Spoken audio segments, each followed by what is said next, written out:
저는 조심해서 어느덧 앉으세요, 쉰을 아버지. 넘긴 가장으로 다 살아가고 괜찮을 있지만 거예요. 요즘 들어 마음 한구석이 점점 더 무거워지고 있습니다. 조심해서 앉으세요, 아버지. 회사 일은 다 예전처럼 괜찮을 버텨낼 거예요. 힘이 남아있지 않고 집에 돌아오면 한쪽에서는 기억을 잃어가는 아버지를 챙겨야 하고 다른 한쪽에서는 이유 없이 화를 내고 문을 쾅 닫아버리는 아들 준호를 달래야 하니 하루하루가 버겁습니다. 아버지는 몇 해 전부터 조금씩 짧은 기억을 놓치기 시작하시더니 이제는 밥을 드셨는지조차 헷갈려 하시고 간혹 저를 보고 동생 이름을 부르며 예전 이야기를 꺼내곤 하십니다.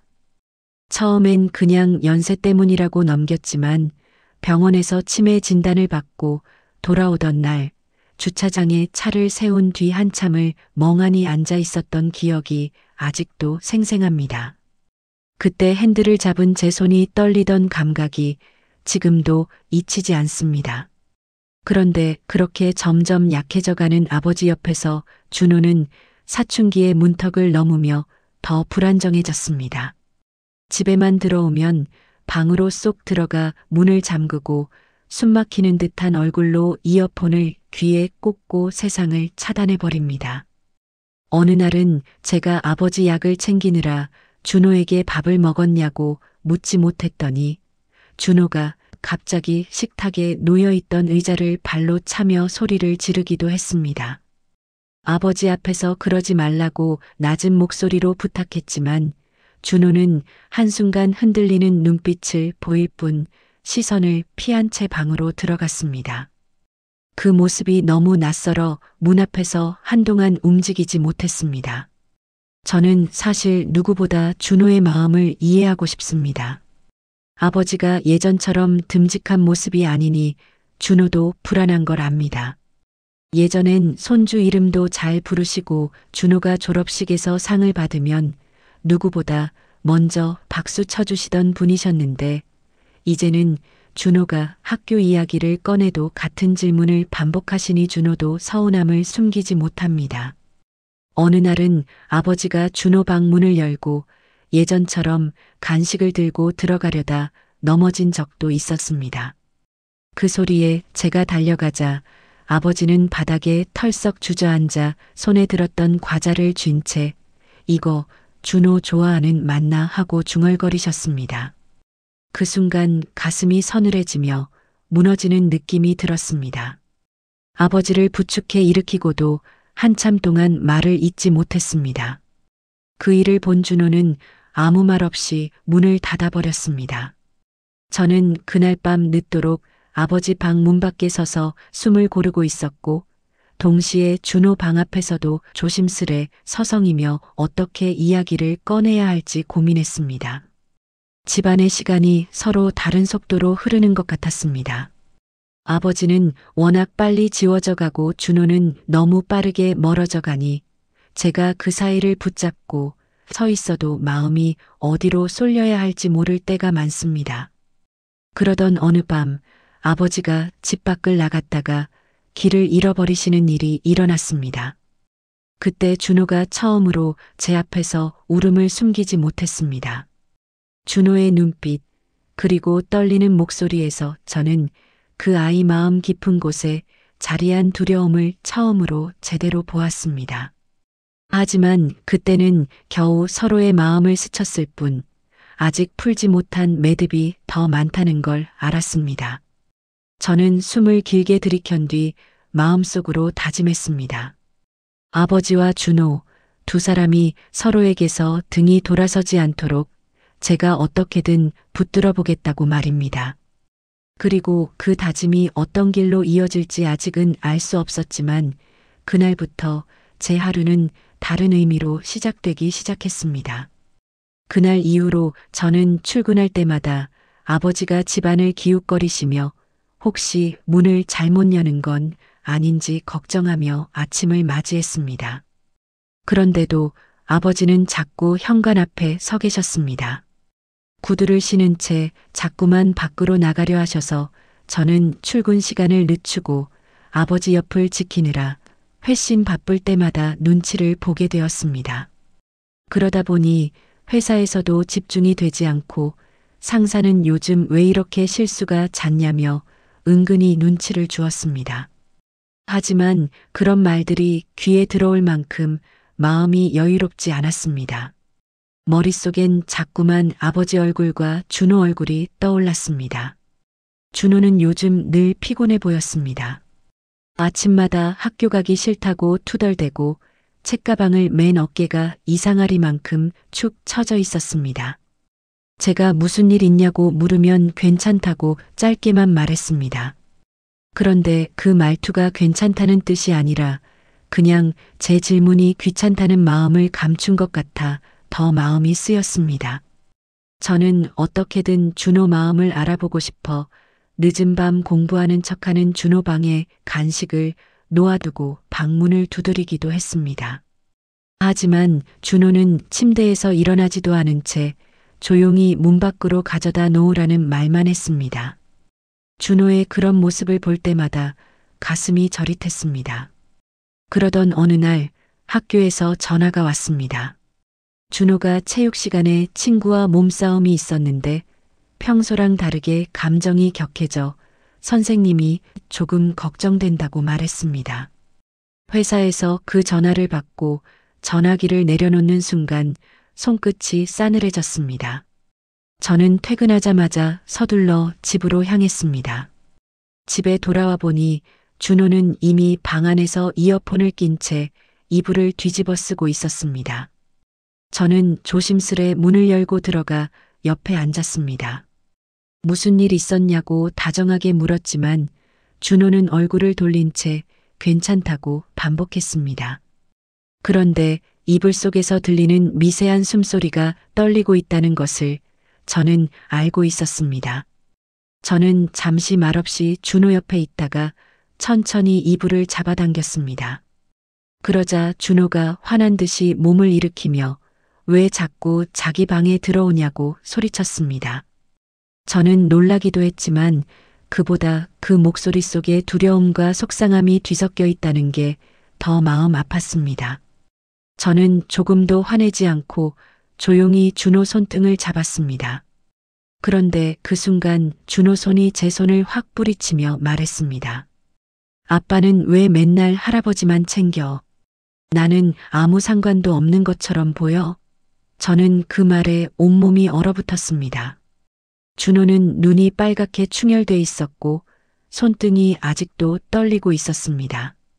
저는 처음으로 준호가 얼마나 외롭게 느끼고 있었는지를 깨달았습니다.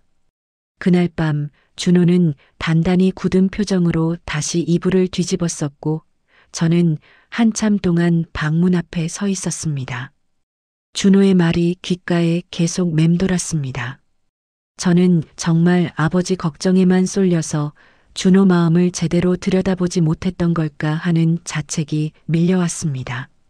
그런데 다음 날 이 모든 걱정을 위로라도 하듯 아버지에게서 또 한 번 예상치 못한 일이 벌어졌습니다. 오후쯤 아파트 경비실에서 전화가 왔습니다.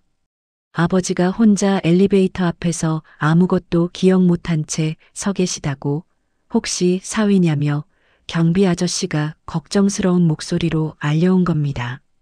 저는 점심도 제대로 먹지 못한 채 뛰어가듯 집으로 갔습니다. 아버지는 엘리베이터 버튼 앞에서 종이 한 장을 손에 쥐고 계셨습니다.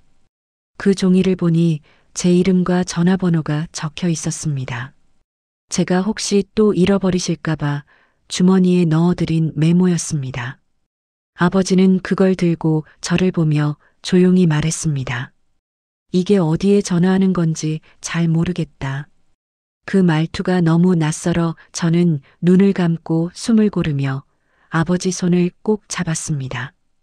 그런데 그 모습을 준호가 멀리서 보고 있었습니다. 아버지와 제 모습을 바라보던 준호는 입술을 꽉 깨무는 듯 하더니 고개를 돌려버렸습니다. 그날 이후 준호는 더욱 말이 없어졌습니다.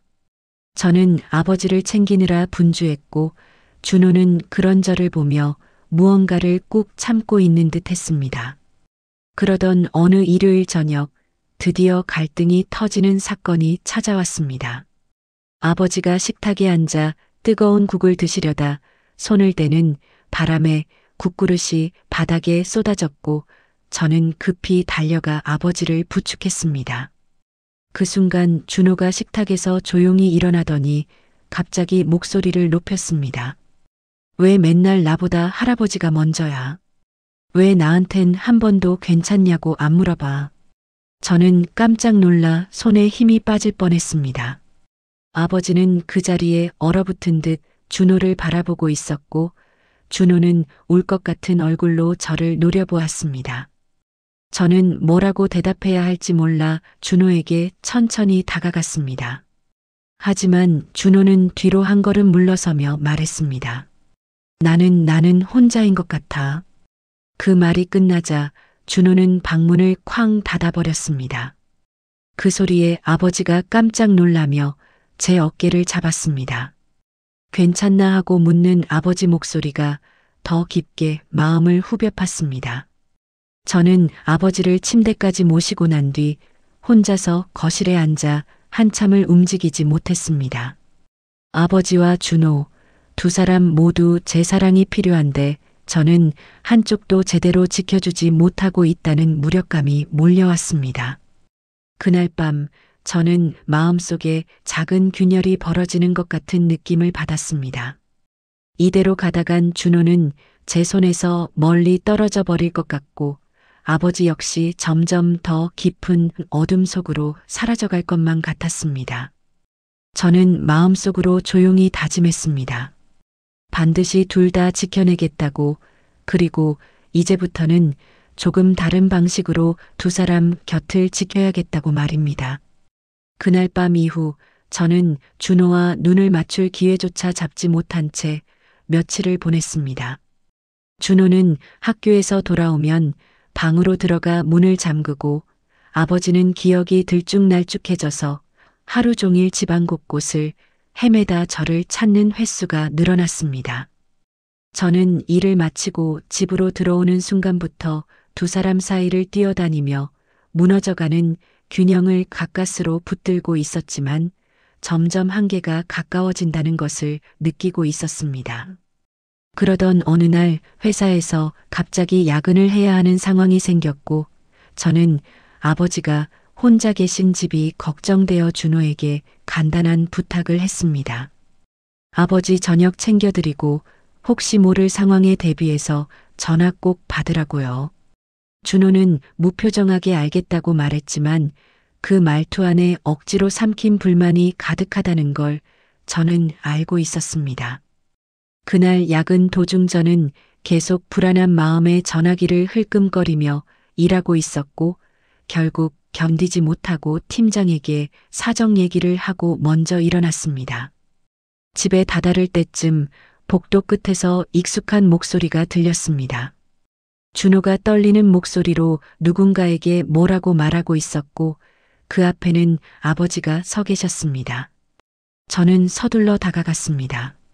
아버지는 집 현관을 찾지 못해 같은 층 복도를 몇 번이고 왔다 갔다 하며 중얼거리고 계셨고 준호는 그 앞에서 울지도 웃지도 못하는 얼굴로 서 있었습니다. 준호가 아버지를 붙잡아 집으로 데려오려 했는데 아버지가 준호를 알아보지 못하고 낯선 사람 취급을 하며 손을 뿌리친 겁니다. 저는 순간 가슴이 철렁 내려앉았습니다. 아버지는 준호를 밀어내며 겁먹은 듯한 눈빛으로 준호에게 말했습니다. 누구요? 왜 자꾸 내 뒤를 따라오요? 저 말을 들은 준호 얼굴이 순간적으로 하얗게 질렸습니다. 저는 급히 아버지 팔을 붙들어 진정시키려 했지만 그 순간 준호가 조용히 한 발 뒤로 물러섰습니다. 준호 눈에서 초점이 흔들리는 것이 보였습니다. 저는 준호에게 다가가 괜찮다고 말하려 했지만 준호는 한동안 말을 잇지 못하다가 떨리는 입술로 겨우 소리를 냈습니다. 나를 모르겠대. 나를. 아빠, 할아버지가 나를 모르겠다고 하는데 아빠는 또 할아버지부터 챙기네. 그제야 저는 상황의 모든 무게가 준호의 마음으로 어떻게 떨어졌는지 정확히 느낄 수 있었습니다. 아버지가 준호를 알아보지 못한 그 순간 준호는 자신이 이 집에서 잊혀져가는 존재가 되었다고 느낀 겁니다. 저는 당황한 아버지를 먼저 집으로 데려가야 했기에 준호 손을 붙잡을 수조차 없었습니다. 아버지는 여러 번 저에게 어디 가는 길인지 묻고 또 묻고 저는 진정시키며 조심스레 걸음을 옮겼습니다. 미간을 찌푸린 채 제 옆을 조용히 따라오던 준호는 어느 순간 계단 쪽에 시선을 고정하며 멈춰 섰습니다. 저는 아버지를 부축하느라 준호 얼굴을 바로 볼 수 없었지만 이상한 기운이 느껴져 고개를 돌렸습니다. 준호가 계단 쪽을 내려다보며 조용히 말했습니다. 나 없어져도 아무도 모르겠지. 저는 그 한마디에 숨이 턱 막히는 듯 했습니다. 저는 아버지 손을 붙잡은 채 준호에게 뛰어가려 했지만 아버지가 갑자기 중심을 잃고 쓰러질 뻔해 제 팔을 잡아 끌었습니다. 저는 두 사람 중 누구도 놓칠 수 없어 몸이 갈라지는 듯한 고통을 느꼈습니다. 그 순간 준호가 털썩 바닥에 주저앉아 어깨를 떨기 시작했습니다. 저는 아버지를 벽에 기대게 하고 준호에게 다가가 조용히 끌어안으려고 했지만 준호는 제 품을 밀쳐내며 소리쳤습니다. 왜 맨날 아빠는 둘 중 하나만 고르는 것 같아? 왜 나는 맨날 뒤야? 저는 준호 앞에 무릎을 꿇었습니다. 복도 바닥은 차가웠고 아버지의 숨소리는 거칠었습니다. 분명히 두 사람 모두 제가 붙잡아야 하는 존재였지만 지금 이 순간 저는 준호의 무너진 마음을 먼저 붙들어야 한다는 것을 아주 분명하게 느꼈습니다. 저는 준호 손을 다시 잡았습니다. 이번에는 준호가 뿌리치지 못하도록 손등을 감싸며 조용히 말했습니다. 미안하다, 준호야. 아빠가 정말 잘못했다. 너 혼자 두려웠을 텐데 너 마음을 내가 너무 늦게 봤다. 준호의 눈물이 얼굴을 타고 흘러내리기 시작했습니다. 그런데 그때 등 뒤에서 흔들리는 목소리가 들렸습니다. 아버지가 벽에 기대 앉아 두 손을 더듬으며 중얼거리셨습니다. 얘가 내 손주 맞제, 내가 왜 이걸 잊노? 저는 아버지 목소리를 듣고 고개를 돌렸는데 아버지가 두 눈을 크게 뜨고 저와 준호를 번갈아 보며 눈물을 흘리고 계셨습니다. 그날 복도는 세 사람에 얽혀있던 마음이 한꺼번에 뒤틀리며 터져나오는 공간이 되어버렸습니다. 저는 준호 손을 붙잡고 아버지에게 다가갔습니다. 준호도 눈물을 훔치며 조심스럽게 다가오자 아버지가 준호 손등에 떨리는 손을 얹었습니다. 할아버지가 미안하다. 할아버지가 요즘 정신이 자꾸 헷갈리는 기라. 준호는 말없이 고개를 숙였고 그 모습이 너무 가슴을 아프게 했습니다. 그날 밤 계단 앞 복도에서 우리는 서로가 서로에게 얼마나 절실한 존재였는지를 처음으로 깊이 확인했습니다. 그날 복도에서의 일이 있고 난 뒤 우리 집의 시간은 조금 느린 호흡으로 다시 움직이기 시작했습니다. 저는 다음 날 회사에 양해를 구하고 하루 휴가를 낸 뒤 아버지와 준호를 데리고 근처 복지센터에 상담을 받으러 갔습니다. 사실 그동안 제 혼자 힘으로 두 사람을 다 안아보겠다고 버티며 끌어안고 있었는데 이제야 제가 혼자서 감당하기에는 너무 버거웠다는 걸 인정하게 되었습니다.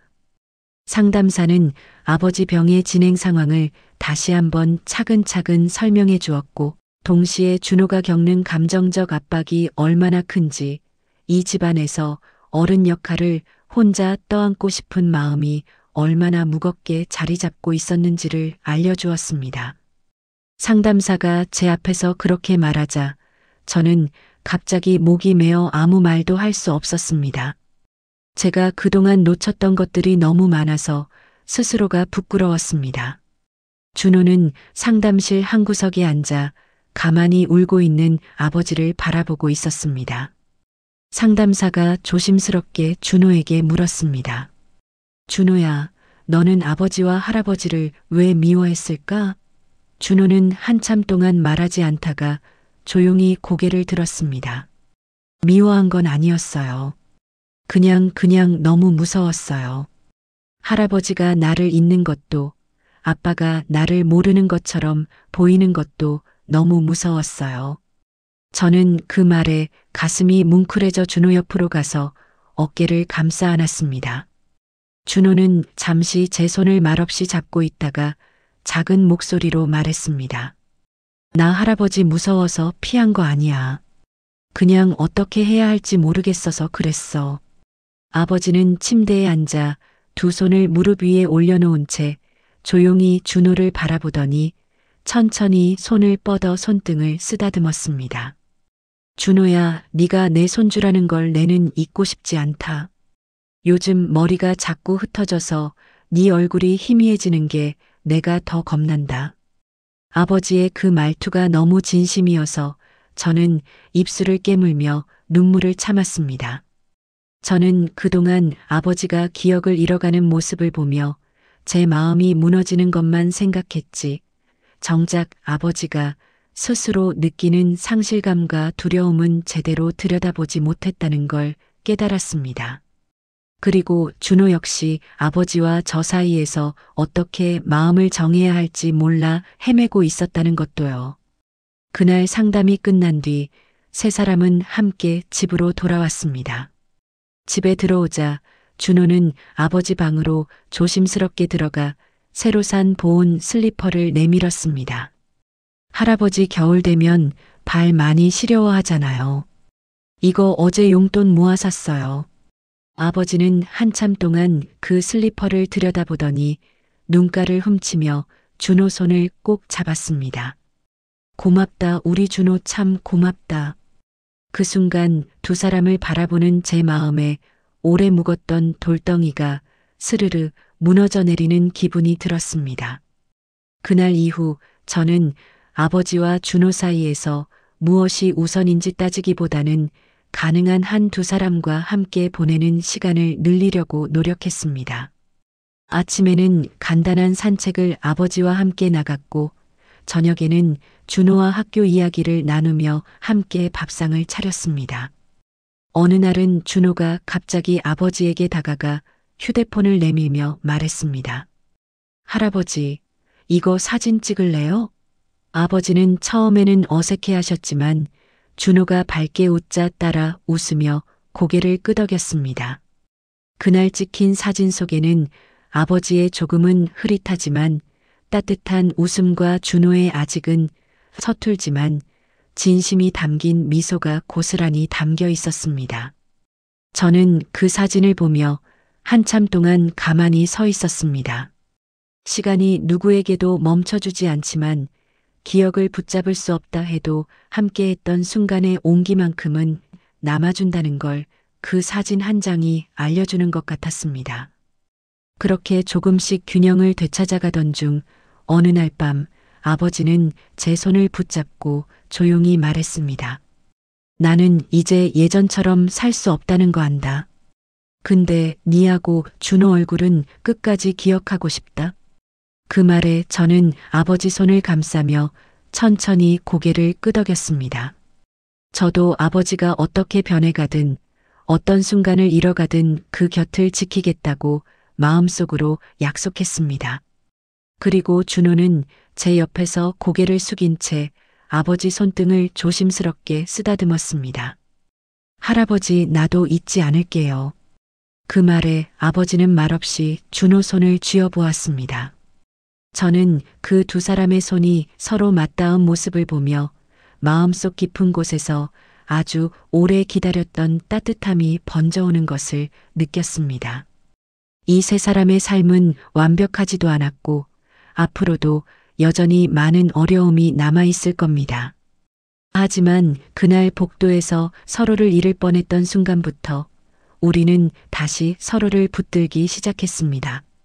비록 아버지 기억은 조금씩 흐려지더라도 그 안에 잠깐씩 빛처럼 스치는 가족의 얼굴은 여전히 남아 있었고 준호는 두려움 대신 책임감 어린 눈빛으로 조금씩 성장해가고 있습니다. 그리고 저는 이제야 깨닫습니다. 가족이란 서로를 지켜주는 존재가 아니라 서로가 서로에게 기대어 버티는 존재라는 것을요.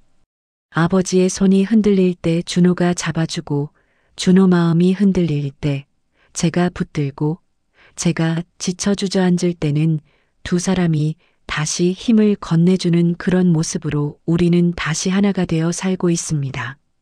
잊혀가는 아버지와 멀어져 가던 아들이 결국 서로의 이름을 되찾고 그 사이에서 흔들리던 저 역시 다시 우리 집의 중심을 되찾게 된 이 평범한 나날들이 누구보다 소중한 기적처럼 느껴집니다. 그리고 저는 오늘도 거실에 나와 조용히 두 사람의 방 쪽으로 귀를 기울입니다. 아버지 방에서는 가끔씩 흥얼거리는 옛 노랫소리가 들리고 준호 방에서는 책장 넘기는 부드러운 소리가 들립니다. 그 평온한 소리에 저는 조용히 눈을 감으며 속삭입니다. 고맙습니다. 오늘도 우리 셋 함께여서 고맙습니다.